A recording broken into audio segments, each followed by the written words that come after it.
What is going on, guys? Welcome to the James Walker Show and my review of Halloween Kills, the sequel to 2018's Halloween.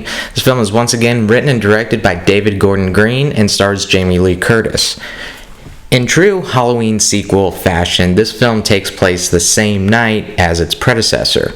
Michael Myers has survived his encounter with Laurie Strode and begins a murderous rampage through the town of Haddonfield. As Laurie Strode recovers in a hospital, the townsfolk of Haddonfield band together to end Michael's reign of terror once and for all. The original 1978 Halloween is probably my favorite horror film of all time. It's very atmospheric, and I have such a fascination with the character of Michael Myers. I'm very interested in his mindset, what goes on behind his eyes, and what is going on in the mind of Michael Myers. And I feel like that film really dealt with that very well. The 2018 film I really love because it took the focus away from Michael Myers and it more or less focused on its victims and how Laurie Strode, a survivor, would deal with a traumatic event like that. Really showed her having PTSD. Halloween Kills kind of follows that same formula. Again, how do the victims go on after this horrific event that has plagued the town for 40 plus years? In that regards, I think Halloween Kills is a very, very good sequel. Sure, it has its flaws, but the overall theme of survivors and banding together, I think, is really, really sound in this film. Over the course of 12 years, I think we've learned everything we can about Michael Myers. He's a mindless killing machine, a psychopath. So I think it's a fresh and interesting idea, and one that I really enjoyed, seeing the victim's perspective instead. I think that was a fresh, interesting take. Like I said, the original 1978 film is very atmospheric, and that trend follows into this film as well. This is probably one of the best looking Halloween films I've ever seen. Very atmospheric. The beginning scene when Michael is emerging from the house that is on fire, you could feel the heat radiating. You could feel the dampness from the firefighters putting out the fire. It's probably one of the most beautiful shot scenes in the whole movie. I know it sounds weird considering he's a murderer and a psychopath, but it is. I mean, this was very, very captivating. On that note, it probably is one of the bloodiest Halloweens I've ever seen too. There is a lot of gore in this. If you're the least bit squeamish, you will not want to watch this movie. It is not for the faint at heart at all. It's bloody.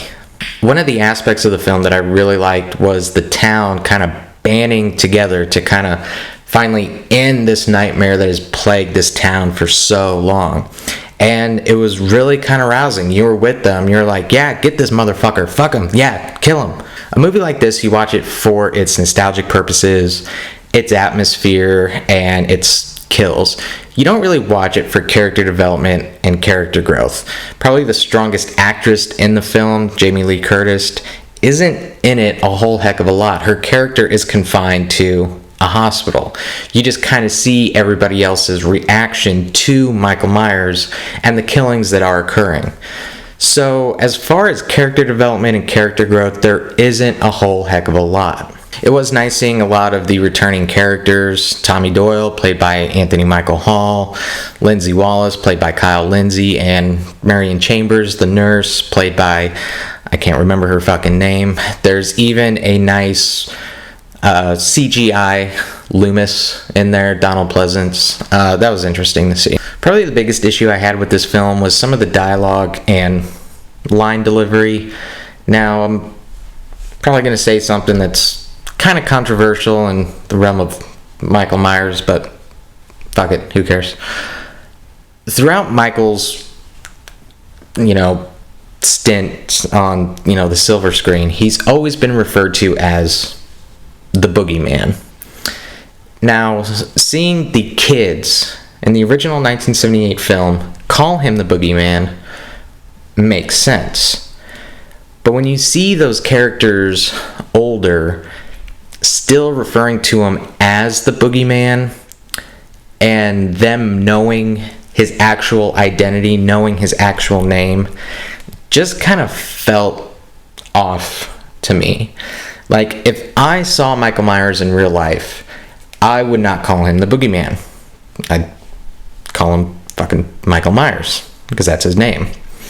So, all the older characters referring to him as the Boogeyman just kind of felt out of place to me. Maybe that's just me, maybe it didn't bother anybody else, but that was just my personal opinion. One of the things I really liked seeing was the dynamic from the beginning to the end of the film. Now, I'm going to get into some spoilers, so if you haven't seen it, you may want to stop watching. But at the beginning of the film, Michael Myers escapes from the Laurie Strode house and kills all the firefighters. And at the end of the film, Michael is surrounded by the townspeople who proceed to beat him in similar fashion to how he disposed of the firefighters at the beginning. And I liked seeing that shift in kind of horror and monstrosity. At the beginning, he is the monster. He is the villain. And at the end, it's such a bloodbath when they start attacking Michael that it really kind of shifted, and it showed, wait a minute, who's really the monster here? I get it. He's caused a lot of harm and misery and pain for these people, but at some point, justice becomes vigilantism, and vengeance becomes monstrosity. So that was just a interesting dynamic that I like seeing unfold throughout the course of this film. Now, as many of you know, this is only the second part in a 3-part series. This film ends on pretty much a cliffhanger, and it opens up for the next series. But there's one line in there that kind of foreshadows how the third film is going to end. And I don't know if anybody else picked up on it. If you did, comment below and let me know. But I kind of have a feeling I know how the next one's gonna end. But if you're a fan of Halloween and Michael Myers, then you should definitely check this film out. I'm gonna give Halloween Kills 3 stars. You guys, thank you so much for watching. For more reviews, be sure to hit that subscribe button and the bell icon. And as always, I will see you in the next episode.